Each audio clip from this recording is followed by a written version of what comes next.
Hello, everyone. And we got to talk. Bitcoin is up and it's piled on win after win after win.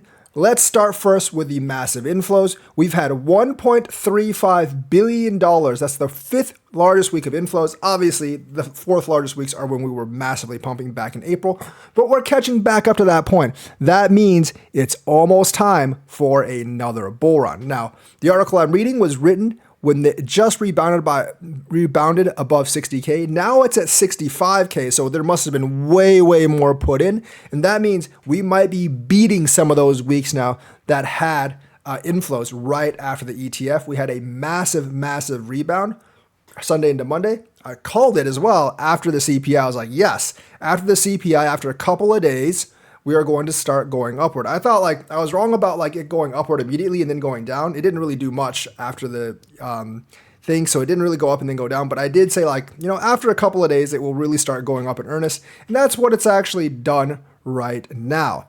Because the Germany scare is over, people don't really know about the Genesis stuff, and that's probably going to be sold OTC anyways. And the Mt. Gox stuff, we don't really know how many people are going to sell off of Mt. Gox. Yes, it's a lot of Bitcoin, but remember, many of those people actually already sold their rights. It's a bunch of holding companies that have them now, and there's real positive inflows. Now, of course, the fifth largest week of inflows started yesterday and into today, but there was also another event, Trump picking JD Vance as his VP nominee today. And that definitely helped as well because JD Vance is a Bitcoiner. And of course, Bitcoin drags everything else up as well. As you can see, all these altcoins are up. Doge is really up. And, Pepe is really up because meme coins always basically follow very quickly. And everything else is up as well. VeChain's not up as much, but VeChain had a lot of gains yesterday. So it still gained several ranks, and it's now sitting at 37 on live CoinWatch. And it was at now 44, 45 a few days ago. So everything is actually going very well according to plan. But there are some concerns that, not unfounded concerns, that this actually might be a bull trap because of Mt. Gox. Remember, there was a 2-week holding period from when investors actually got their coins back and when they can actually sell. And that 2-day holding period, 2 weeks, holding period will actually be up at the end of this weekend. So if you haven't bought yet, you should have bought last week, but if you haven't bought yet, you might want to wait until this week is over to see what's actually going on. I would still DCA in, but there might be a dump at the end of this week because of Mt. Gox, no matter how small it is. But, after Saturday or Sunday, I definitely would buy in if it hadn't started dumping or if it seems like the dump has somewhat subsided. But the Mt. Gox dump is the only scare left. Genesis, like I said, is OTC, so that probably won't play into very much. But it could be building up for a bull trap right for the Mt. Gox dump. And remember, whatever you're doing, the whales are waiting to lap your Bitcoin up because they've actually acquired 71,000 Bitcoin in this month. So they are basically buying up all that you're selling. My thing is, I probably wouldn't sell into the whales because they're just trying to control more and more Bitcoin. And obviously, the big institutions want to lap up your Bitcoin as well. The big guys are accumulating. The smart money is accumulating slowly. While panicking everyone else, and there are a lot of people selling. In other news, China and Russia were shunned at the latest BRICS conference by their other 3 members. So there are big cracks forming in BRICS. China and Russia obviously want to oppose Western influence at all costs. The other members, they're not really all for that, especially India. So there are already huge cracks in the BRICS armor, meaning that BRICS is basically going to be a nothing burger. BRICS invited 6 new countries, but only UAE, Egypt, Iran, and Ethiopia accepted. Argentina rejected, and Saudi Arabia undecided.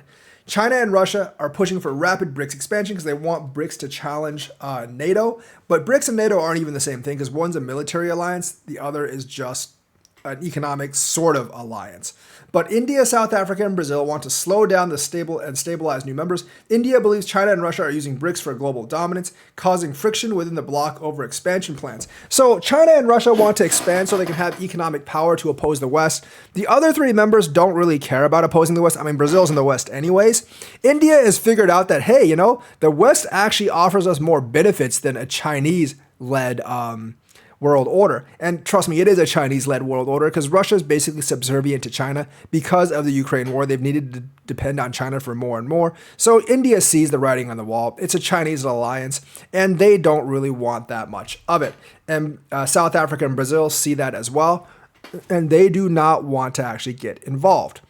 So, even though they're inviting new members, the old core members are seeing lots and lots of friction, and India is much more friendly with the US than they are with China. And I think South Africa and Brazil, especially Brazil, would actually be more friendly with the US as well. India, South Africa, and Brazil are not too happy about the fast expansion. They want to slow things down and let new members settle in first. They worry that if too many countries join at once, it could mess up politics and trade deals.